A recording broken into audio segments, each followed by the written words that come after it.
सबको जय मसीह की। परमेश्वर आप सबको आशीष दें। परमेश्वर की अनुग्रह और कृपा दृष्टि आप सब पर बनी रहे।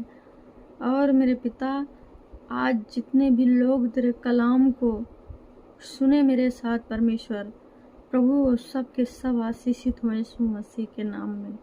यस मेरे खुदा प्रभु, आज का कलाम उनके जीवन को बदल दे यीशु मसीह के नाम में, आमीन। सबको जय मसीह की। कैसे हैं मेरे मसीह भाई बहनों? उम्मीद करती हूँ कि आप लोग बहुत ही अच्छे हैं। परमेश्वर की दया और करुणा आप सब पर बनी रहे, आमीन। हमारे चैनल में आप सबका स्वागत है और यीशु मसीह के वचन में भी आप सबका स्वागत है। तो मेरे प्रिय भाई बहन, आज मैं बात कर लेती हूँ प्रॉफेट बजिंदर सिंह के बारे में। इस वीडियो में आज मैं बहुत सारी बातें करने वाली हूँ प्रॉफेट बजिंदर सिंह को लेके। तो आप लोग जो है वीडियो को पूरी देखना, वीडियो को मिस मत करना। और अगर चैनल पे नए हैं तो चैनल को सब्सक्राइब कर लेना, लाइक कर देना वीडियो को, जिससे कि ये वीडियो और लोगों तक पहुँचे। तो मैं आज बात करने वाली हूँ प्रॉफेट बजिंदर सिंह को लेके और उनके फैमिली को लेके इस वीडियो में बात करूँगी। उससे पहले मैं आप सबके साथ परमेश्वर का कलाम साझा करना चाहती हूँ। क्या आप लोग परमेश्वर के कलाम को सुनना चाहते हैं? अगर सुनना चाहते हैं तो आप लोग मेरे साथ इस वचन को पढ़िए। वचन है मत्ती 18 का 1 आयत में लिखा है, उस घड़ी चेले यीशु के पास आकर पूछने लगे, स्वर्ग के राज्य में बड़ा कौन है?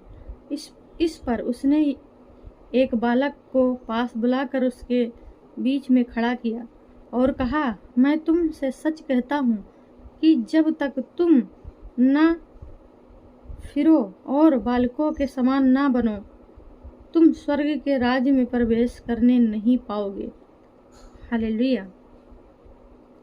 जो कोई अपने आप को इस बालक के समान छोटा करेगा, वह स्वर्ग के राज्य में बड़ा होगा। और जो कोई मेरे नाम से एक ऐसे बालक को ग्रहण करता है, वह मुझे ग्रहण करता है। हालेलुया।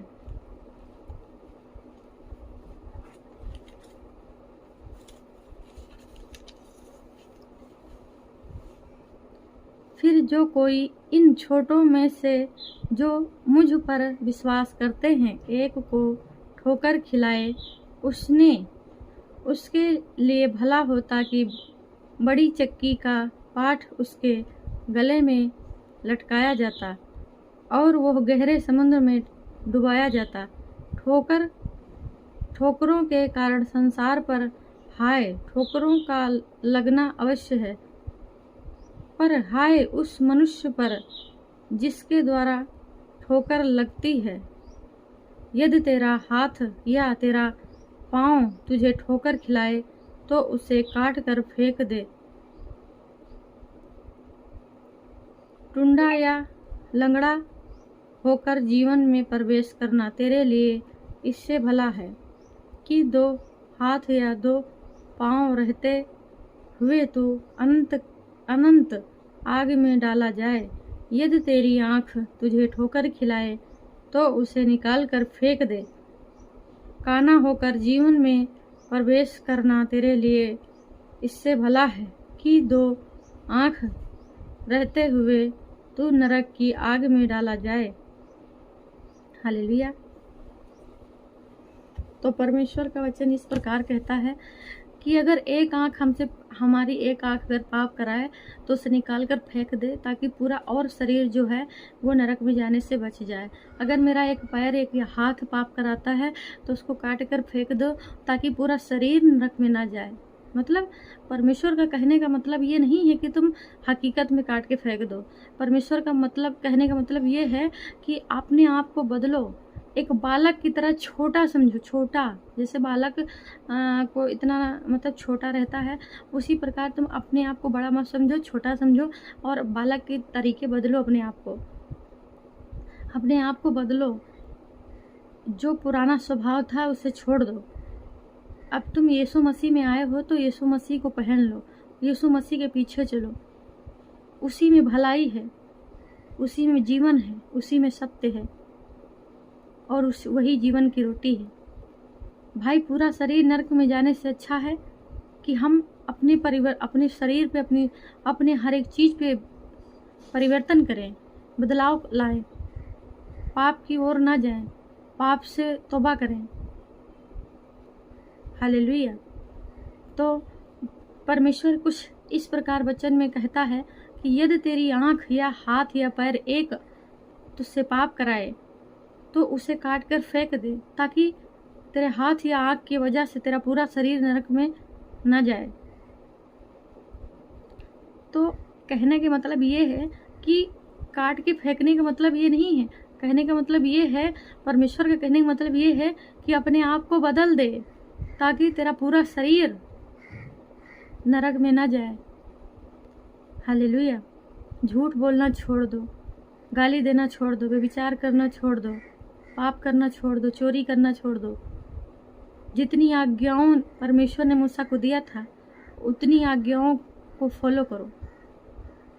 जितनी आज्ञा परमेश्वर ने मूसा को कहा था कि 7-8 आज्ञा परमेश्वर ने दिया था, उन सबको छोड़ना है एकदम से, उन सब से दूर रहना है। अगर हमें परमेश्वर के दर्शन को पाना है तो परमेश्वर के पीछे चलना होगा, जबकि वो मिल सकता है। वो मनुष्य रूप में है, वो जीवित परमेश्वर है, वो मुर्दों में से तीसरे दिन जी उठा है।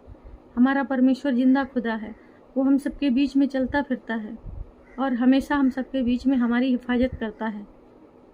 हालेलुया। और अगर किसी से कभी गलती से पाप भी हो जाए तो उसे, अगर हमें कोई एक थप्पड़ मारता है या हमें कुछ कहता है तो हमें उससे क्षमा करना है। अगर हम क्षमा करेंगे तो ही वो शर्मिंदा हो जाएगा कि भाई देखो मैंने इसको कितना भला बुरा बोला लेकिन इसने मुझे कोई जवाब नहीं दिया।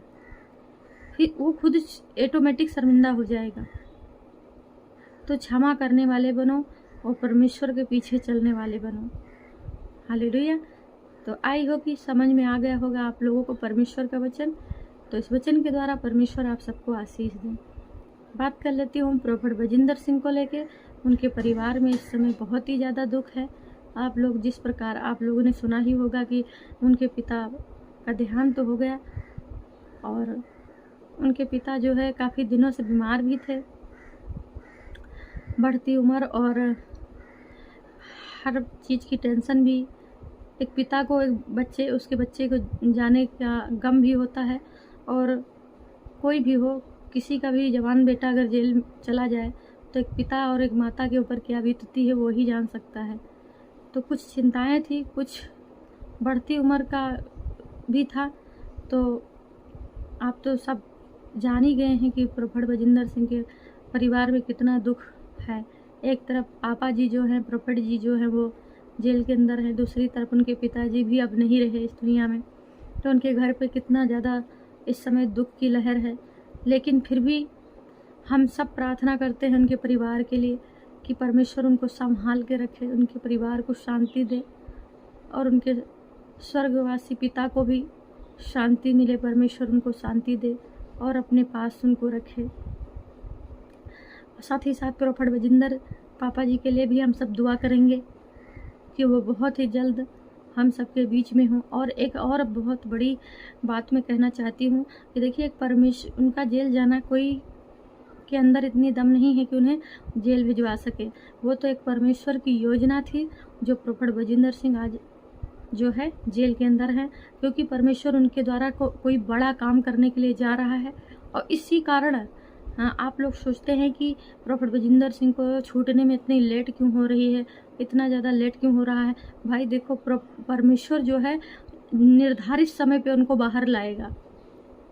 जब उसकी योजना पूरी हो जाएगी तो खुद परमेश्वर प्रोफेट बजिंदर सिंह को जेल से रिहा करा के खुद लेके आएगा। जैसे सिलास पलूस को लाया था, पतरस को लाया, जैसे यूसुफ को लाया। प्रोफेट जी को तो अभी कितने महीने हुए, 4 से 5 महीने हुए जेल में रहते हुए, लेकिन यूसुफ तो पूरे 2 साल जेल में था। लेकिन 2 साल बाद परमेश्वर ने उसको क्या किया, परमेश्वर ने सीधा जेल से निकाल के और उसी देश का प्रधानमंत्री बना दिया। तो बस उसी प्रकार परमेश्वर प्रॉफेट बजिंदर सिंह के साथ भी यही करेगा।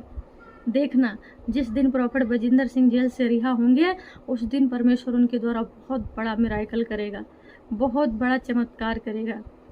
आप लोग खुद देखेंगे। हो सकता है परमेश्वर उनको इस देश का प्रधानमंत्री बना दे। कोई नहीं कह सकता परमेश्वर उनके द्वारा कौन सी महिमा रच दे। तो चिंता करने की कोई बात नहीं है भाई। देखिए, किसी परिवार का सदस्य कोई अगर चला जाता है तो दुख सबको होता है। हमें भी दुख हुआ, सुने तो हम भी बहुत रोए, लेकिन क्या कर सकते हैं। इंसान धरती पे एक मेहमान की तरीके है, एक दिन सबको जाना है। क्या कर सकते हैं हम लोग, बस दुआ कर सकते हैं। हम लोग मिलकर प्रॉफेट बजिंदर सिंह और उनके परिवार के लिए दुआ करेंगे और वो बहुत ही जल्दी हम सबके बीच में होंगे। अब आप लोगों के मन में ये सवाल चल रहा होगा कि क्या प्रॉफेट बजिंदर सिंह अपने पिता का अंतिम संस्कार करने के लिए जेल से आए थे? तो ये बिल्कुल सही है कि वो आए थे 2 घंटे के लिए अपने पिता का अंतिम संस्कार करने के लिए प्रॉफेट बजिंदर सिंह जेल से आए थे। उनको लाया गया था, 2 घंटे के बाद वो फिर वापस जेल चले गए। तो क्या कहते हैं, ये बहुत बड़ा मतलब आप लोगों के लिए खबर है। और ये मत सोचिए और बिल्कुल भी जो है टेंशन मत लीजिए। प्रार्थना करते रहिए प्रॉफेट बजिंदर सिंह के लिए, उनके परिवार के लिए, क्योंकि प्रॉफेट बजिंदर सिंह बहुत ही जल्द जेल से रिहा होने वाले हैं। ये आप लोग खुद जानेंगे। लोग कहते हैं कि ये लोग तो झूठा अफवाह उड़ाते हैं कि वो छूट जाएंगे, लेकिन ये सच है कि वो सच में छूटेंगे और कुछ ही हफ्तों में प्रॉफेट बजिंदर सिंह हम सबके बीच में होंगे, यीशु मसीह के नाम में, आमीन।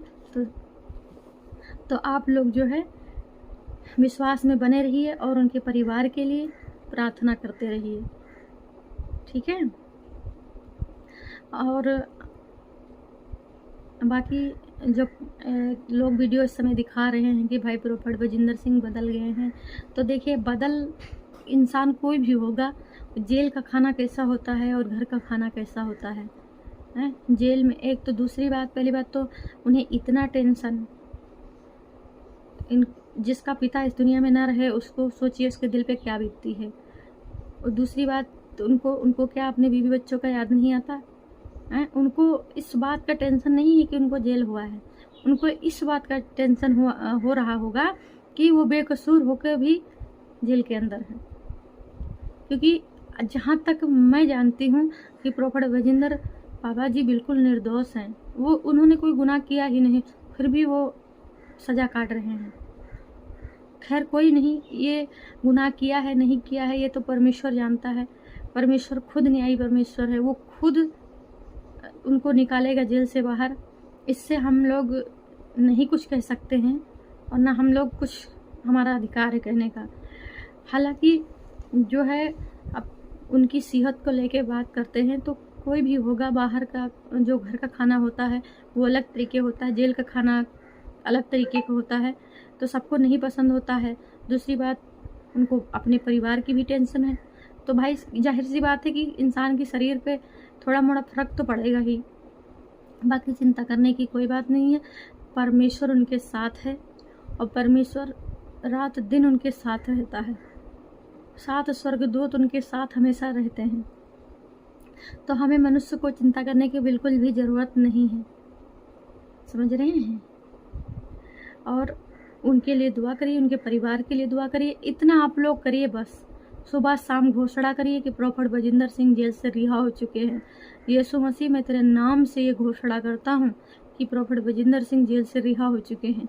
जब 1 नहीं 2 नहीं 10 नहीं 20 नहीं 100 नहीं, हजारों लोग बैठ के इसी तरह घोषणा करेंगे तो परमेश्वर को एक दिन आना होगा और परमेश्वर खुद अपने दास को जेल से बाहर लेके आएगा।